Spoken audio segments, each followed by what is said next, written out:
personaje de Carmen Aristegui con respecto a la censura que se ha ensañado sobre su persona y sobre sus compañeros periodistas, los cuales no han podido regresar al aire ni a los medios. Ella menciona, antes que otra cosa suceda, vamos a dar el número, es el Asamblea número 499 de la Resistencia Civil Pacífica de Hemiciclo Juárez. Es un honor luchar con Obrador, es un honor luchar con Obrador, es un honor luchar con Obrador, es un honor luchar con Obrador. Bien, como menciona Carmen Aristegui, el libro en cuestión, que se llama La Casa Blanca de Peña Nieto, la presidencia de la República, mediante diversas demandas judiciales, intenta, fíjense bien lo que dijo ella, intenta que la gente no lea el prólogo que escribió Carmen Aristegui, que no se dé a conocer en televisión, en radio, ni en conferencias. Y entonces nosotros decimos, bueno, yo les puedo decir a ustedes, no lean las historietas de Mickey Mouse, o como sucedía en la novela aquella de Fahrenheit 451, creo que se llama la novela, en la cual se prohíbe a la gente que lea, y como acto de resistencia, algunas personas se aprenden los libros de memoria para vivir en una sociedad aparte, en una sociedad marginada, y se llaman los hombres libros. Entonces se conocen entre ellos, uno dice, ¿usted quién es? Ah, yo soy el Quijote de la Mancha, para servirle. Y luego otro, ¿y usted? No, pues yo soy Alicia en el País de las Maravillas, si quiere cuando quiera le recito mi libro. Es decir, en su persona guardaban la memoria de los libros de la humanidad. En este caso, Enrique Peña Nieto intenta regresar a los actos de censura imposibles en estas alturas de la sociedad y de la tecnología. Creo que no saben que viven en el siglo XXI, en donde los medios de comunicación y las redes sociales van más allá de lo que ellos digan. Como acto de resistencia, que para eso estamos aquí en Resistencia Creativa, vamos a dar lectura total al prólogo que está prohibiendo Peña Nieto. ¿Les parece bien? Bueno, es un texto que se llama, está escrito por Daniel Lizárraga, no está escrito por Carmen Aristegui, pero el prólogo es a un libro escrito por Daniel Lizárraga, Rafael Cabrera, Irving Huerta y Sebastián Barragán. El libro se intitula La Casa Blanca de Peña Nieto, historia que cimbró el gobierno. El prólogo es de la periodista que acabamos de escuchar, Carmen Aristegui, la heroína de la libertad de expresión, la que sin querer obligó a Peña Nieto a pedir una disculpa pública, un perdón público. ¿Que ustedes le creyeron ese perdón? Definitivamente no. Supuestamente Grijalvo dio oportunidad de que se divulgara este texto en redes sociales, y ahora no sé cómo puedan evitar ellos que nosotros leamos aquí delante de ustedes este texto. Y vamos a dar inicio a lo que prohíbe el gobierno de la República. Prólogo, La Casa Blanca en la punta del iceberg. Este libro cuenta la historia de cómo un grupo de periodistas emprendió la tarea de investigar un caso difícil. Indagar en todos los frentes, haciendo las preguntas correctas, obteniendo documentos y verificando no una, sino 1000 veces cada uno de los datos que configuraron finalmente un reportaje especial. El presidente posee una casa en las lomas de Chapultepec. Fue construida a su gusto por Grupo IGA, una de las empresas que ganó la licitación del tren México-Querétaro y que antes levantó obras en el Estado de México cuando él fue gobernador. Se leía en el sumario que presentaba: por primera vez el reportaje especial de la Casa Blanca en el sitio Aristegui Noticias, difundido simultáneamente por la revista Proceso, el periódico La Jornada y el sitio Sin Embargo, en México, y retomada por un buen número de medios internacionales. Era el domingo 9 de noviembre de 2014 a las 5 de la mañana. La investigación de varios meses confirmó que la residencia, con un valor de 86 millones de pesos al tipo de cambio de entonces, ubicada en la Sierra Gorda 150, no estaba registrada a nombre de Peña Nieto ni de Angélica Rivera, su esposa. La propiedad se encontraba en el registro público de la propiedad a nombre de Ingeniería Inmobiliaria del Centro, una empresa del Grupo IGA, propiedad del empresario Juan Armando Hinojosa Cantú, el contratista y amigo de Enrique Peña Nieto, cuyos contratos millonarios de obra pública habían crecido de manera considerable precisamente durante el gobierno de Peña en el Estado de México y durante su gestión como presidente de la República. Un escándalo por donde quiera que se le diera. También se pudo comprobar que el Estado Mayor Presidencial resguardaba la casa y que el hoy presidente de México participó directamente con el arquitecto de la obra, Miguel Ángel Aragonés, para que el trazo y la planeación de la Casa Blanca se ajustaran a sus gustos y necesidades. Para construir la Casa Blanca, representantes de Hinojosa Cantú compraron 2 lotes ex profeso, ubicados estratégicamente en la parte de atrás de la Casa de Paseo de Las Palmas 1325, transferida por Televisa, Talento, Sociedad Anónima de Capital Variable, a favor de Angélica Rivera el 14 de diciembre de 2010. 17 días después de que ella y Enrique Peña Nieto se casaron legalmente. El fideicomiso era operado por Banamex y, de acuerdo con el documento, el inmueble de Rivera se le asignó un valor de 27.651.744 pesos. Llama la atención que el mismo día, 14 de diciembre, en que Televisa hacía transferencia a favor de Rivera de la Casa de Palmas, Grupo IGA compraba el segundo premio de Sierra Gorda 160 para continuar la construcción de la Casa Blanca. Inverosímil para la mayoría, según encuestas, resultó la explicación sobre cómo es que se hicieron de esa casa. Sin embargo, la Presidencia de México logró instalar la idea principal de que la residencia de Sierra Gorda fue adquirida por Angélica Rivera y no por Peña Nieto. Es común leer a periodistas en notas de prensa referirse a la casa como la casa de Angélica Rivera, sin tomar distancia y sin tener una pizca de duda.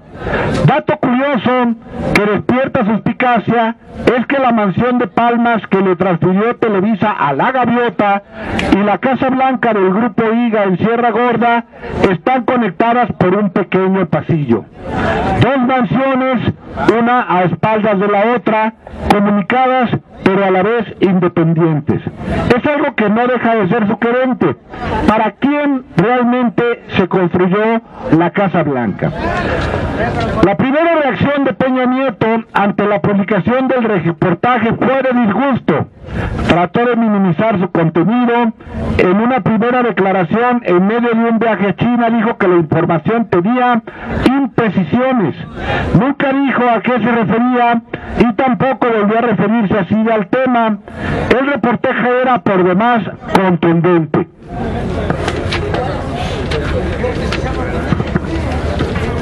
Ante la presión de la prensa, fundamentalmente extranjera, empezaron a darse explicaciones oficiales.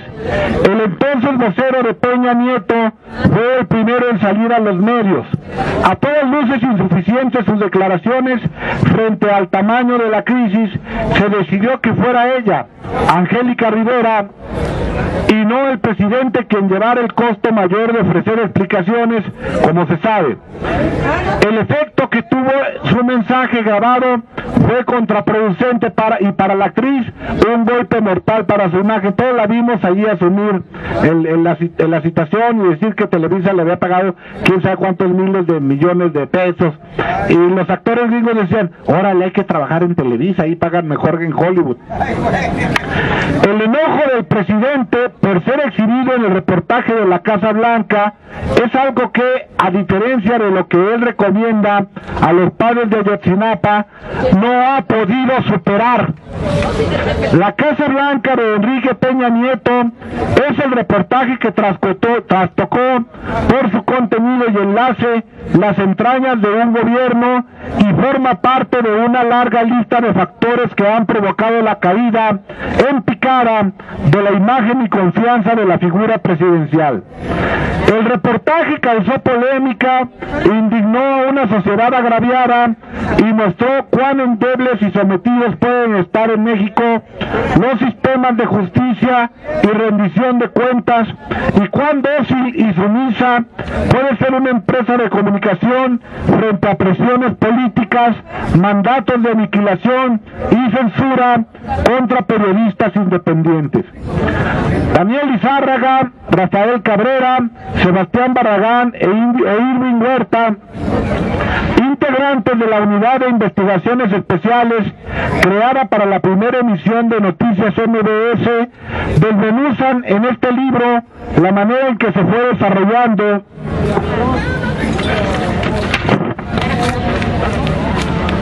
el reportaje. Narran momentos, situaciones y desafíos que, como colegas, fuimos viviendo a lo largo de los meses hasta tener lista la pieza final, que contó con la voz y producción de Kiren Miret y la presencia e intercambios de Olga Carranco y Jorge Navarijo, colegas y parte fundamental del equipo de esa primera emisión. En lo político, en lo mediático y en lo judicial, las repercusiones del reportaje han quedado a la vista. Luces y sombras acompañan los capítulos que conforman este texto. Aquí está narrada solo una parte de lo sucedido. Otros capítulos están por contarse y otros más por conocerse. Los periodistas que formamos parte directa del equipo que realizó las investigaciones sobre la Casa Blanca y los demás miembros del programa noticioso en el cual debía haberse divulgado originalmente el reportaje, fuimos sometidos a una grotesca maquinación cuyo único propósito era sacar el programa del aire. Todo el grupo de producción y contenidos fue despedido de manera fulminante por la simple razón de formar parte del programa, cuya directora había rechazado categóricamente la aplicación de nuevos lineamientos editoriales que pretendían imponer a sabiendas de que no aceptaríamos un sometimiento editorial vergonzoso y humillante. Con un pretexto pueril relacionado con el lanzamiento de la plataforma México Leaks, echaron a andar una errática, torpe y artificial escalada con el propósito evidente de silenciar entero el programa de noticias. Quedaba claro que de lo que se trataba era de parar las investigaciones que aún realizábamos como periodistas y cerrar el paso a las opiniones críticas que se emitían cotidianamente en el programa, pero sobre todo tomar venganza por la difusión del reportaje de la Casa Blanca.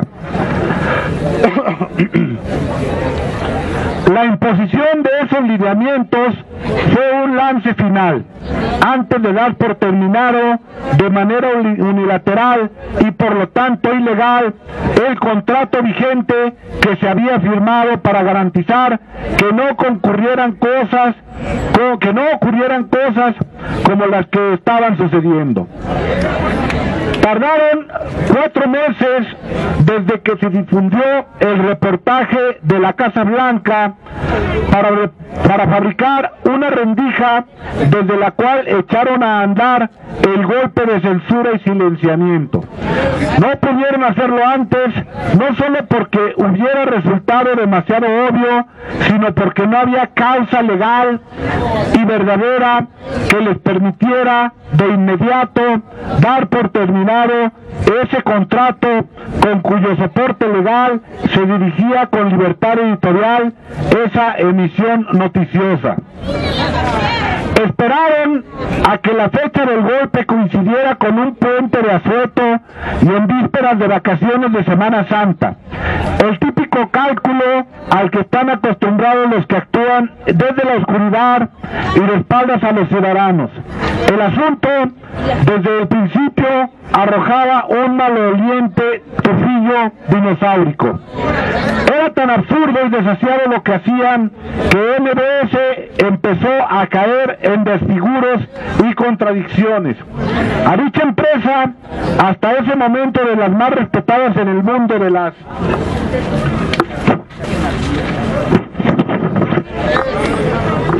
comunicaciones, le indujeron a hacer cosas tan indecentes y deplorables que quienes conocemos a sus dueños y directivos nunca imaginamos, viniendo de ellos, actuaciones como las que llevaron a cabo.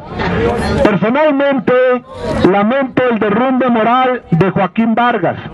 Por cierto que MBS acaba de denunciar por daño moral a Carmen Aristegui por este texto en donde lo exhibe como alguien que se somete y se nulifica como instancia de noticias, como instancia divulgadora ante el gobierno federal. Personalmente lamento el derrumbe moral de Joaquín Vargas y el de sus hermanos, a quienes estimé mucho y sinceramente. Lamento también la carga moral que han transferido al resto de la familia Vargas. Son personas a las que conozco y aprecio desde hace muchos años por su perfil e historias propias. Pienso que quienes no participaron en las acciones de censura y aniquilamiento no pudieron haber visto con buenos ojos los que de tan mala manera hicieron a nombre de sus empresas contra los periodistas. Aquí el problema es este: si Peña Nieto pidió perdón, es que existe el delito, existe no el error como él menciona, lo cual quiere decir que lo que argumentan en los reportajes de la Casa Blanca es verdad, y solo hay un daño moral cuando lo que se argumenta no es verdad. En este caso, todo lo que está documentado es realmente verdad. Con Joaquín y Alejandro Vargas construimos el mejor y más independiente de los espacios de la radio en México. Forjamos juntos un modelo de referencia para ejercer con profesionalismo nuestra tarea. Un buen negocio también con los mejores niveles de audiencia. Esto es bien interesante. ¿Cómo matas a la gallina de los huevos de oro? De hecho, el de Aristegui era el programa que muchísima gente prendía a las 6 de la mañana para enterarse, y ahora ya no tienen que encender en la radio. Ahora pues no, mejor ponte a ver, pues lo que sea, ¿no? Siempre vi por verdadero su compromiso y responsabilidad con los radioescuchas, y los creí convencidos de que lo que hacíamos juntos, tanto la empresa como los comunicadores, era en beneficio de México. Fue una tragedia ver cómo aquellos que habían apostado por la libertad de expresión y la investigación periodística como proyecto compartido con los periodistas de esa primera emisión, finalmente sucumbieron a presiones y componendas de un poder al que ya antes se habían enfrentado con dignidad y valentía.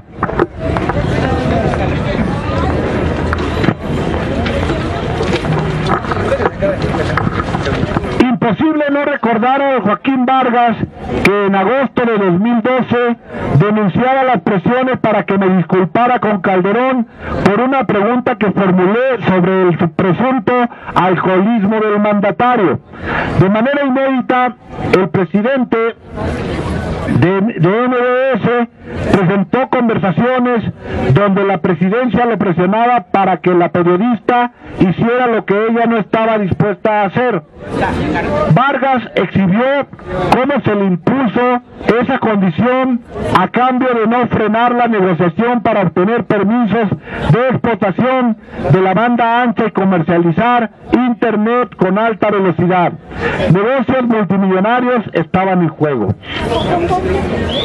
¿Dónde quedaron aquellos Joaquín y Ernesto Vargas de 2012 que enfrentaron a la presidencia denunciando presiones que confundían berrinches presidenciales con políticas en telecomunicaciones? ¿Qué fue de Joaquín, Ernesto y Alejandro Vargas en 2015, ahora con un gobierno del PRI, haciendo a un lado su biografía, prestigio y compromisos? Aceptaron el papel de instrumento para asestar la puñalada con cobardía. Es insoslayable el hecho de que el 17 y 18 de septiembre de 2015 MBS obtuvo de manera expedita por parte de un tribunal federal 2 fallos favorables en asuntos que estuvieron largamente en litigio. El Must Carry, Must Offer, que obliga a Televisa a permitir la retransmisión gratuita de su señal por parte de otras empresas, entre ellas Dish, filial de MBS, así como la concesión de una prórroga del uso de la banda de 2.5 GHz. Esto todo es en términos de telecomunicaciones.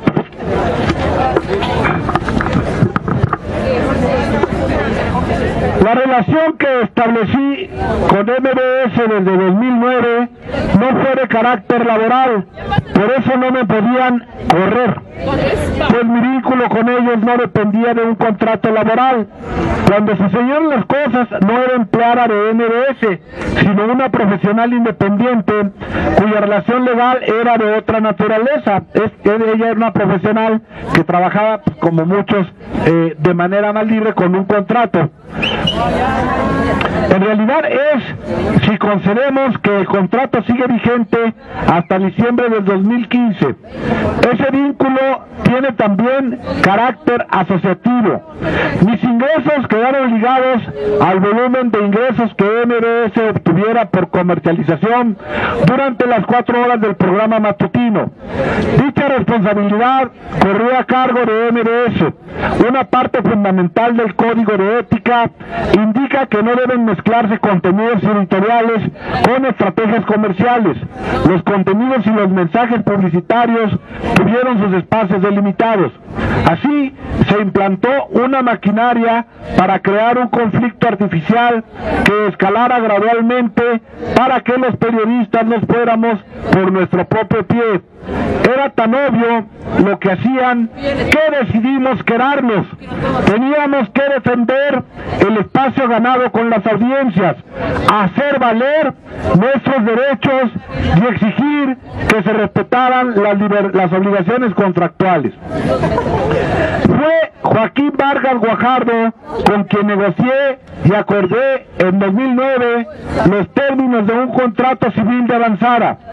Ahí pusimos por escritos los términos en los que yo regresaría a la radio después de un año fuera del aire para dirigir un espacio de noticias de lunes a viernes con duración de 4 horas cada semana.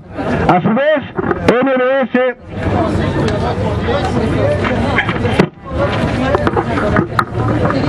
recuperaba la programación de noticias después de varios años de haberla sacado de su barra programática. Se asentaban así los criterios de carácter legal que permitían formalizar la relación que tendría la empresa de comunicaciones conmigo como periodista. Javier Corral, amigo de ambos, hoy senador de la República, no solo fue facilitador de los encuentros, sino sobre todo del diseño legal del contrato. En él se cristalizaban las muchas batallas dadas por Javier en diferentes frentes por el derecho a la información, la transparencia y la libertad de expresión. Allí se estableció que la periodista sería responsable de contenidos y decisiones editoriales de la primera emisión de Noticias MBS. Se incorporaba un código de ética que yo llevé a la mesa y que nos obligaba a mí como periodista frente a la empresa frente a mí como periodista y a ambos frente a nuestras audiencias. De este modo, quedaba establecido lo escrito, lo que se vale, por escrito, lo que se vale y lo que no se vale en la tarea periodística, para añadirlo con valor legal al contrato. Con apertura, Joaquín Vargas dejaba asentado un precedente moderno con el cual su empresa de comunicación se dotaba de herramientas legales y prácticas para que los periodistas ejerciéramos nuestra tarea con responsabilidad, con un formal compromiso ético y en libertad. Nadie quería sorpresas y ambos queríamos retornar con gran fuerza a las noticias. Aunque él no lo negoció, fue Alejandro Vargas Guajardo quien firmó ese contrato en su calidad de directivo de MBS Radio, parte del grupo familiar empresarial que posee negocios en diferentes ramas y del cual Joaquín Vargas es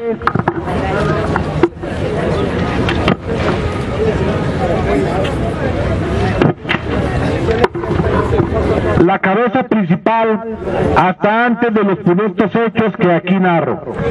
Alejandro se comportó invariablemente como un aliado del equipo de periodistas de la primera emisión, ofreciendo condiciones y recursos para nuestro desempeño. Lamento también lo que pudo haber pasado con él. Se alinearon de tal manera las tareas y responsabilidades de la periodista y de la empresa de comunicación respecto a la independencia y la libertad editorial con la que debíamos conducir nuestra tarea, que se incorporaron también mecanismos de resolución de controversias en caso de existir una controversia de carácter editorial y de no poder resolverse en el marco de una interpretación conjunta del código de ética. Se recurriría a un tercero y se haría valer la figura arbitral que también quedó plasmada en el contrato. Nuestro primer árbitro fue el propio Javier Corral, quien había sido suficientemente pulcro y equilibrado en sus planteamientos para conformar ese contrato. Tanto a Joaquín como a mí nos pareció la persona idónea en caso de que fuera requerida la acción de esa figura arbitral. Tiempo después se invitó como árbitro al maestro Miguel Ángel Granados Chiapas, el gran periodista, figura ética indiscutible. Aceptó generoso y entusiasmado de conocer un contrato moderno mediante el cual una empresa de comunicación y una periodista se daban herramientas prácticas y legales, no solo para ejercer libertades, sino para definir por anticipado los mecanismos civilizados y transparentes que me permitirían resolver controversias. Al morir Miguel Ángel, coincidimos en invitar como árbitro al respetado José Woldenberg, maestro universitario y expresidente del Consejo General del IFE. Una vez revisado el contrato y el código de ética, Woldenberg aceptó la encomienda. Nadie imaginó, empezando por él, que le tocaría ser parte de algo rocambolesco que derivaría en los tribunales, hasta los tribunales. La misma mañana en que la mayor parte del equipo de base fue echado a la calle con presencia de guardias de seguridad, impedido su ingreso a la cabina y zonas de trabajo, los demás participantes del noticiero decidieron anunciar que no entrarían más al aire en esas condiciones. Con decisión y sin titubeos, los colaboradores y comentaristas de la primera emisión de Noticias MBS manifestaron su rechazo y repudio. Lorenzo Meyer, Denise Dresser, Sergio Aguayo, Jorge Alcocer, Enrique Galván Ochoa, Mardonio Carballo, Manuel de Santiago se expresaron con enorme indignidad y congruencia frente al atropello. Los mismos hicieron de diferentes maneras figuras claves en este equipo: Laura Barranco, Luis León, Livier Cuevas, Dulce María González, Gustavo Sánchez y 25 personas más a las que arbitrariamente se les impidió seguir desarrollando un trabajo periodístico. Varios de estos colegas promovieron, al igual que miles de personas de la audiencia, recursos legales para buscar el amparo de la justicia ante actos arbitrarios y claramente contrarios a la ley en los que ha incurrido MBS, la empresa que quedó convertida en instrumento de venganza, agresión y censura contra los periodistas. Recordamos aquí que algunos de nosotros participamos en la interposición de un recurso de amparo que firmamos y juntamos los documentos y las copias fotostáticas aquí en el Monumento a la Revolución. Muchos de ustedes participaron, fue todo un relajo incluso para conseguir las fotocopias y qué sé yo. Posteriormente, pues el recurso ese parece que no procedió. En medio de la polémica por la arbitraria expulsión de los periodistas, la revista Proceso publicó una entrevista donde el relator especial de la OEA para la libertad de expresión calificaba esos lineamientos como mecanismos de control y censura. También voces especializadas, periodistas, intelectuales y organizaciones ciudadanas se pronunciaron de manera categórica. Varios promovieron recursos legales: la Asociación Nacional de Abogados Democráticos, el Centro de Comunicación Social CENCOS, Comunicación e Información de la Mujer CIMAC, Artículo 19, la Asociación Mexicana de Derecho a la Información AMEDI y el Grupo de Acción de los Derechos Humanos y la Justicia Social, y varios de los colaboradores de la primera emisión de Noticias MBS presentaron una demanda de juicio de amparo contra la imposición de los nuevos lineamientos. Las organizaciones civiles especializadas en la documentación y defensa de casos relacionados con libertad de expresión y derecho a la información alegaron que acudieron a solicitar la protección de la justicia federal ante claras omisiones de las autoridades, las cuales no intervinieron frente a la emisión de lineamientos editoriales que violentan los derechos de periodistas y comunicadores con la acción de MBS. Se atentó contra los principios éticos del periodismo y se convirtieron en censores privados, lo que representa una clara imposición de una forma diversa de censura previa.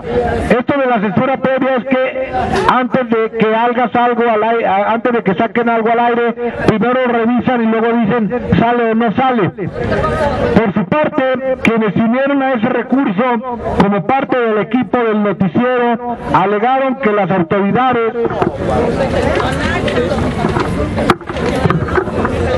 tienen la obligación de vigilar que todas las empresas cumplan con la ley, pero especialmente aquellas que explotan un bien del dominio de la nación.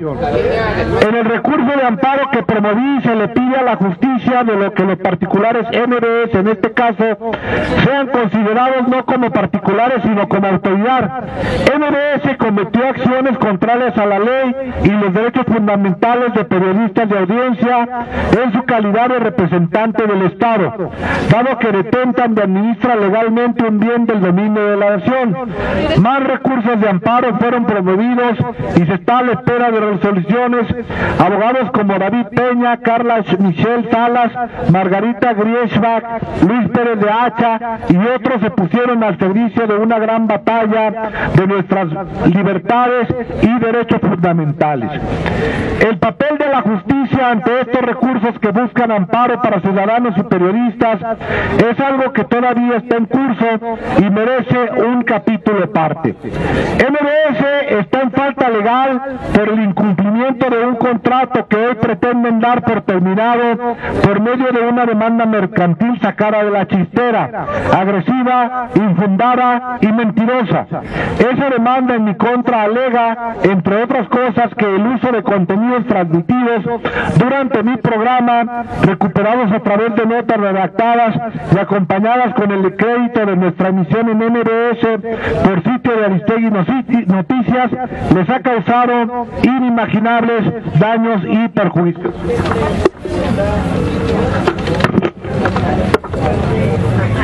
Por más ridículos que resulten los alegatos, el riesgo que su demanda me cause daños patrimoniales y de otro tipo queda como amenaza sobre mi cabeza. Es decir, es posible que le quiten todo su patrimonio a Carmen Aristegui de manera completamente ilegal, utilizando el sistema legal. Esto es, de hecho, prevaricación, sobre todo si el sistema judicial en ese ámbito se comporta como lo hicieron los magistrados que mataron el juicio de amparo que promoví con el patrimonio de los abogados Javier Quijano y Javier Cortina ante el juez Fernando Silva García, quien con valentía lo admitió para iniciar un proceso. Los planteamientos jurídicos de Quijano y Cortina abrieron brecha para hacer valer la nueva ley de amparo y la reforma constitucional por los derechos humanos y en materia de telecomunicaciones. Hay que recordar que el derecho a la libertad de expresión es uno de los primeros derechos humanos de la primera generación que se le llama. Con esas nuevas herramientas se presentó una demanda que de inmediato puso en alerta a la industria concesionada de radio y televisión. La posibilidad de que este juicio prosperara hizo que la Cámara Nacional de la Industria de la Radio y la Televisión pidiera al juez que escuchara sus argumentos, sobre todo sobre por qué eso no debería de ocurrir. La presión al Poder Judicial fue de antología. No se permitió siquiera que el juicio se realizara. La denegación de la justicia a una periodista que pedía amparo por un hecho de censura y violación a sus derechos fundamentales no solo es una aberración jurídica, sino un signo muy preocupante de regresión autoritaria en este país. El juez podía darnos o no la razón, pero teníamos derecho, mis abogados y yo, a que se nos escuchara y a presentar nuestras pruebas y alegatos. El Palacio de la Justicia nos cerró la puerta, nos dejaron literalmente en la banqueta, diría el connotado jurista Javier Quijano. De hecho, comentando con algunos de los alumnos de la Escuela de Derecho Ponciano Arraga de Morena, es muy interesante cómo ya consideran que en los últimos años ya los ciudadanos estamos en una situación de indefensión. Casi los recursos que tratan de meter los ciudadanos a la justicia los pierden los ciudadanos, los ganan las empresas y las instituciones del gobierno. 15 días después de la sentencia, comentó en un mensaje de WhatsApp que la sola lectura del engroso de esos magistrados les había causado náuseas. Mucho se ha escrito y dicho en la prensa nacional e internacional sobre la naturaleza, el contexto y la maquinación de este golpe contra quienes trabajamos el reportaje, centro y foco de este libro. La lectura coincidente es que se trata de la acción autoritaria de un gobierno acorralado que ha sido incapaz de responder de manera creíble y seria a una enorme cantidad de asuntos que lo comprometen gravemente. La Casa Blanca y otras propiedades de su entorno más inmediato seguían siendo investigadas por nuestro equipo en el momento en que fuimos expulsados. José Gutiérrez Vivó, el legendario periodista periodista y decano de la radio mexicano, sabedor de lo que habla, declaró a El País: nadie se atreve a hacer semejante cosa si no tiene luz verde de los pinos. Muchos otros se manifestaron en ese sentido. La maniobra de silenciamiento fue tan obvia e irracional en la lógica empresarial y de negocios que no hay otra interpretación posible si se quiere abordar de manera seria. El mandato de quienes instrumentaron el encargo era sacar de inmediato a los periodistas del aire, no importaran ni las formas ni las maneras. Atropellaron todo: acuerdos contractuales, código de ética, figura arbitral, cláusulas, plazos para resolver controversias, etcétera. Sacar del aire a los periodistas era el mandato, a costa de lo que fuera. Rápido y sin contemplaciones, de manera alevosa, actuaron quienes operaron a nombre de MBS y de la familia Vargas Guajardo. Lo que ahí se juzgaba incluso los llevó a asumir altos costos morales. Tenían que acabar con ese noticiero incumpliendo la ley, incumpliendo su propia palabra. El periodista Jorge Ramos se manifestó sin rodeos sobre la naturaleza del caso durante la gala de la revista Time, en la que se le reconoció como uno de los 100 personajes más influyentes del mundo. Asumió una postura crítica y de denuncia del foro privilegiado de alcance internacional.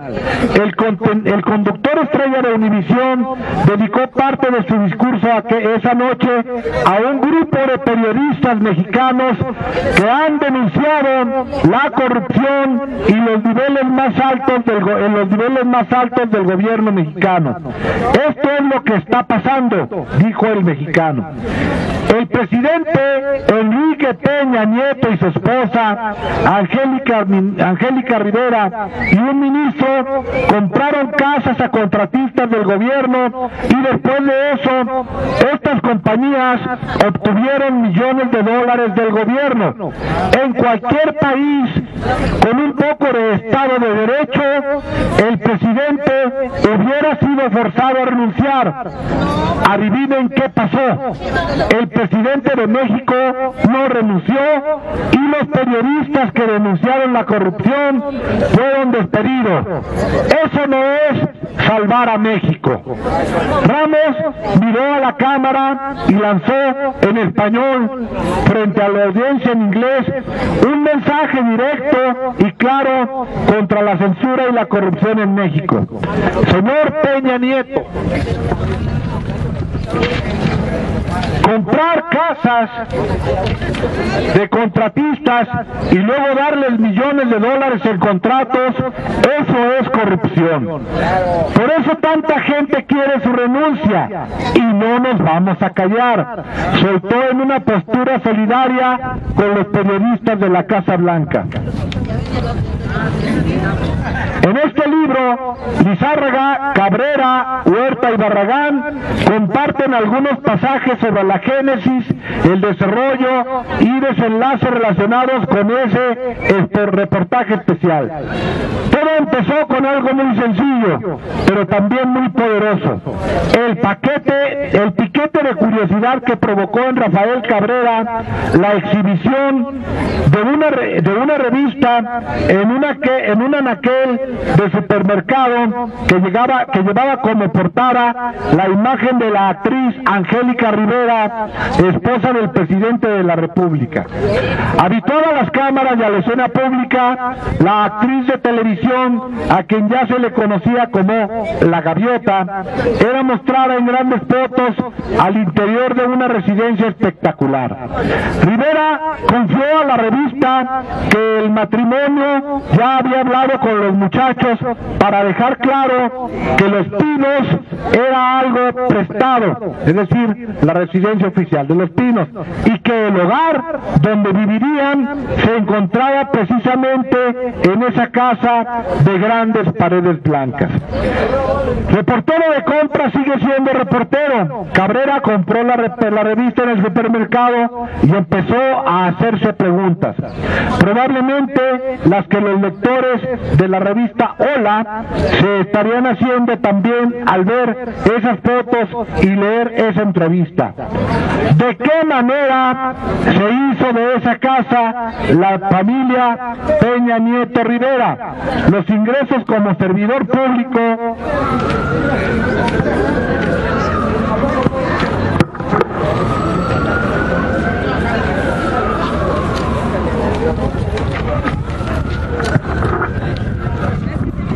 de sus ingresos como servidor público.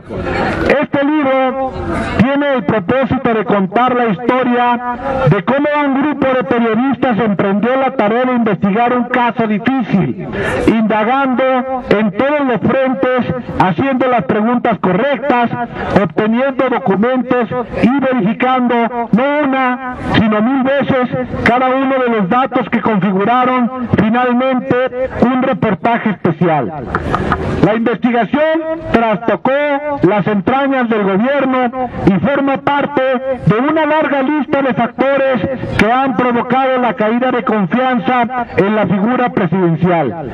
El enojo del presidente por ser exhibido es algo que, a diferencia de lo que él recomienda a los padres de Ayotzinapa, no ha podido superar.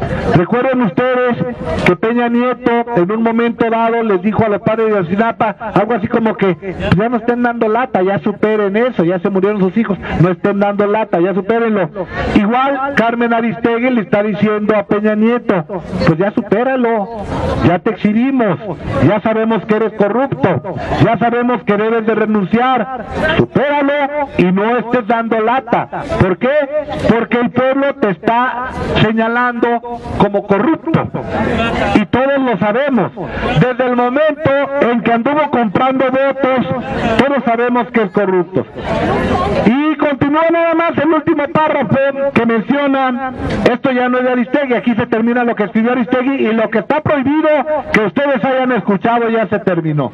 He aquí un libro explosivo donde se presenta una versión completa y ampliada del reportaje sobre la Casa Blanca de Peña Nieto que realizó la Unidad de Investigaciones Especiales de Aristegui Noticia a finales del 2014. Además de la historia de la residencia de Valdomas, se entretejen otros casos de conflictos de interés que no se pudieron dar a conocer en el programa radiofónico a causa de la censura y la presión oficiales. Desde los entretelones del trabajo periodístico hasta el informe a modo del secretario Virgilio Andrade. Acuérdense que Peña nombró a Virgilio Andrade secretario un secretario de Función Pública, y bueno, llama la atención el corte de pelo del señor Virgilio Andrade, que pues la verdad no es porque sea una cuestión de estética, pues da risa, la verdad a mí me da risa el señor. Él lo único que hizo fue decir que no encontró nada de corrupción en la adquisición de la casa de Peña Nieto o de la Gaviota. En esta obra el lector se enfrenta a una compleja trama que deja ver cómo el primer círculo de poder de la nación están más interesados en hacer negocios con particulares que en gobernar, y dicho sea de paso, que en descubrir o en quitar la omisión de los 43 de Ayotzinapa, en hacer justicia en Nochistlán, en hacer justicia en los diversos lugares donde hay más de 100,000 desaparecidos, más de 100,000 muertos y 30,000 desaparecidos. Bueno, esto es lo que ustedes no debieron escuchar y que en esta resistencia creativa hacemos extensivo a pesar de que el presidente se los prohibió. Eso no va a luchar con Obrador.